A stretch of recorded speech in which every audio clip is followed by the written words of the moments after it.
I'm Peter Whitmore. I'm 73 years old. Some of you might remember me from a few weeks back. The response to that video was overwhelming, and I want to thank you for that.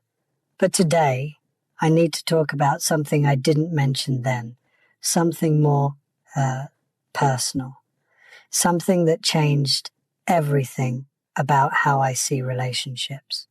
And I need you to hear this, you see, because what I'm about to tell you could save you from the kind of pain that stays with you for decades. My wife, Susan, and I were married for 41 years. That's longer than some of you have been alive. And for most of that time, I thought we had a good marriage. Not perfect, but good. Solid. The kind of marriage people stay in. But here's what nobody tells you about long marriages. You can live with someone for decades and still not really know them. You can share a bed, a home, a life, and still be strangers in the ways that matter most. Susan died 6 years ago. Pancreatic cancer. Diagnosed in March, gone by July. 4 months from healthy to gone. And in those final weeks, lying in that hospice bed, she said something to me that I think about every single day. She said, "Peter, we wasted so much time being right instead of being close." Honestly, I didn't understand it at first. I was defensive. We had a good marriage, didn't we? We rarely fought. We were comfortable together. We'd built a life. But that's exactly the problem. We were comfortable. And comfortable isn't the same as connected. Let me tell you what I mean. For years, Susan would suggest things, small things. Let's take a pottery class together. Why don't we go dancing anymore? Remember when we used to stay up talking for hours? And I always had a reason why not. Too tired, too busy, too expensive, too impractical. I wasn't trying to hurt her. I just thought we had time. I thought those little moments didn't matter. I thought the big things, providing, being faithful, being reliable, I thought those were enough. They weren't. You see, I thought love was about grand gestures, being there during the crises, paying the bills, showing up. And yes, those things matter. But what I didn't understand is that love is built in the tiny, unremarkable moments. The conversations you have over breakfast, the walks you take for no reason, the way you listen, really listen, when your partner tells you about their day. I stopped doing those things, not all at once. It happened gradually. So gradually I didn't even notice. One missed conversation led to another. One "not tonight, I'm tired" led to 1,000. One "we can do that later" became never. And Susan, being Susan, she adapted. She stopped asking me to dance, stopped suggesting we take classes together, stopped trying to have those deep conversations. She found her own friends, her own activities, her own life. We became roommates who happened to be married, polite, considerate, fundamentally alone. I didn't see it. Or maybe I saw it and told myself it was normal, that this is just what happens in long marriages. The passion fades, you settle into routine, you become comfortable. But comfortable is just another word for complacent. When Susan got sick, everything changed. Suddenly, we had a deadline. Suddenly, all those things I thought we'd do someday had a very clear expiration date. And in those final months, we talked more honestly than we had in 20 years. She told me things I never knew, dreams she'd given up on, hurt she'd carried silently, times she'd felt invisible in her own marriage. One night, about 3 weeks before she died, she told me about a trip she'd always wanted to take to Scotland. Her grandmother was from there, and she'd always dreamed of seeing the Highlands, walking through the villages, understanding where she came from. She'd mentioned it to me multiple times over the years, and every time I'd dismissed it. Too expensive, not a good time. Maybe when we retire, we never went, and now we never would.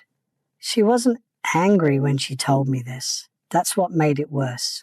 She was just sad, resigned, like she'd accepted years ago that I wasn't going to be the partner she needed.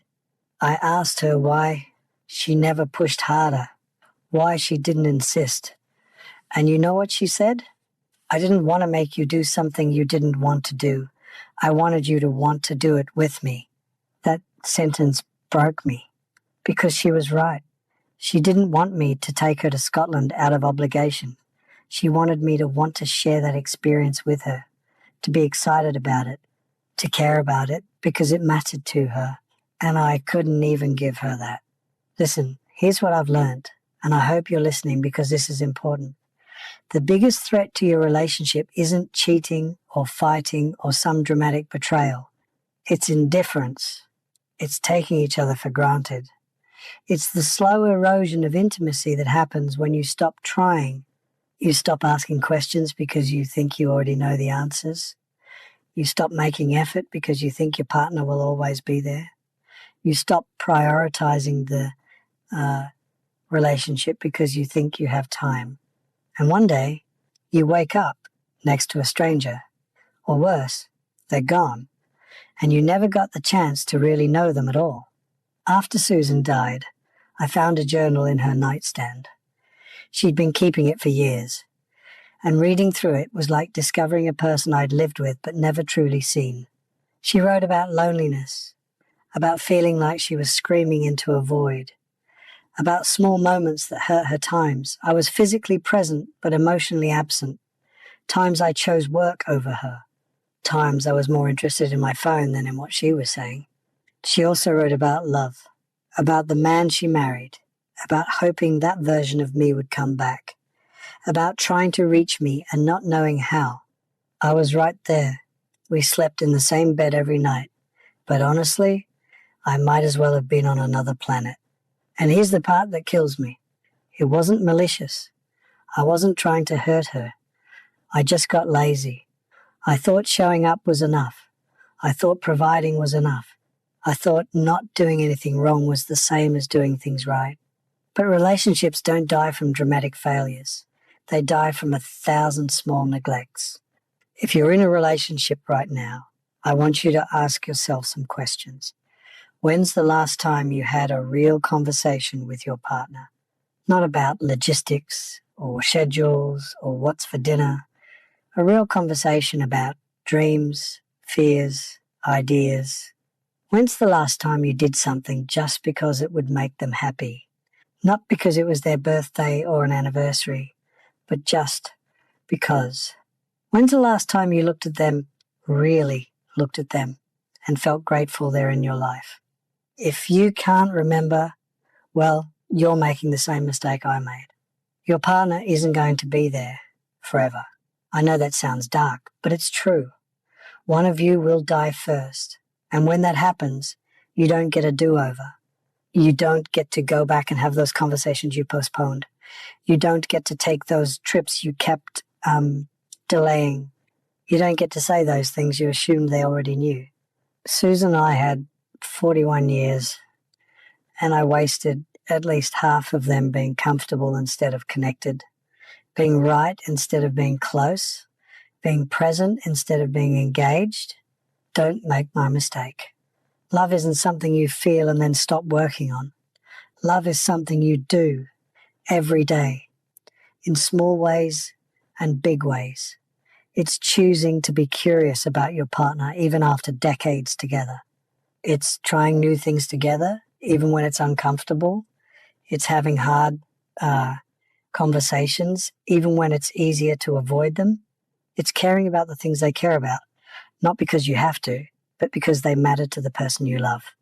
After Susan died, people kept telling me I'd been a good husband. They meant well, but they were wrong. I wasn't a good husband. I was an adequate husband. I met the minimum requirements. I didn't cheat, didn't abuse, didn't abandon, but that's an incredibly low bar. Being a good partner means actively building intimacy, choosing vulnerability, staying curious, making effort, prioritizing connection, even when you're tired or busy or stressed. I didn't do those things. And now I live with the regret of knowing I had something precious and I let it slip away through sheer neglect. 6 years later, I still think about Scotland, about how little it would have cost me to say yes. A week of my time, some money, that's it. And it would have meant everything to her. I think about the pottery classes she wanted to take, the dancing lessons, the long conversations, all the small ways she tried to stay connected, and all the times I said no, or not now, or maybe later. Later never came. It never does. If you love someone, if you share your life with someone, don't wait for the perfect time to show them they matter. Don't assume they know. Don't take them for granted. Ask them about their dreams. Listen to their stories. Do the things they suggest, even if they don't interest you, particularly because strengthening your bond should interest you. Be present. Be curious. Be intentional. Because one day you'll be where I am, sitting alone, looking through old photographs, reading journals, and realizing you had everything you needed and you didn't appreciate it until it was gone. I'm not telling you this to make you feel guilty. I'm telling you this because you still have time. Your partner, if you have one, is still there. You can still have those conversations, take those trips, make those memories, but you have to do it now. On my desk, I keep a photograph of Susan from our honeymoon, 1972. She's laughing, squinting in the sun, her hair blowing in the wind, so full of life and hope and dreams. And I think about the woman she became, still beautiful, still kind, but with a quiet sadness in her eyes that I put there through years of benign neglect. Susan was right. We wasted so much time being right instead of being close. Don't waste your time the way I wasted mine. Love the people in your life, actively, intentionally, while you still can. This channel features people like me sharing life advice and memories. If you found this helpful, please subscribe and turn on notifications for more. And if you got something from this, leave a comment, hit that like button. If you've got a story to tell, something you've learned that might help someone else, there's a form down in the description. Fill it out. Maybe next time we'll be sharing your story.